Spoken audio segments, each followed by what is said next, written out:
Bata pa lang ang unika iha ng mag-asawang Dingdong Dantes at Marian Rivera na si Sia, pero pinag-uusapan ang kagandahan nito.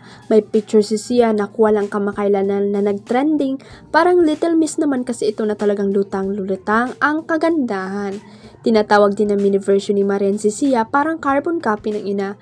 Secure na raw ang beauty genes ng mag-asawa.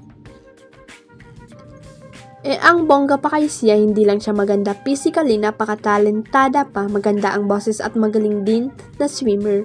Ngayon pa lang marami nang nag-aabang sa mga comment na maging artista rin ito.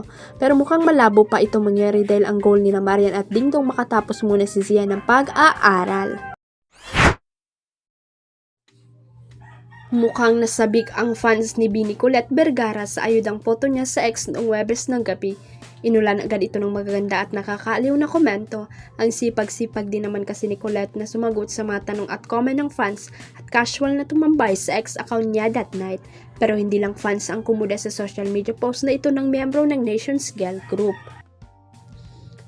Maging ang mga basher ay nagbigay rin ng mga hindi kaaya-ayang komento na ang intensyon ay visitin si Colette. Nagkomento kasi si Bini Colette ng I Like Girls Generation. Nakanak ng pagkakataon ng isang basher at kumuda si queerbaiter nga pala to tapos lalaki pala jowa.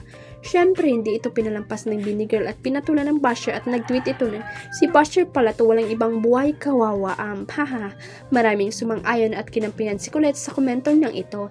Pero may netizen at casual din na hindi ito nagustuhan. Inaalma nila ito komento ng mga atribideng cyber citizen.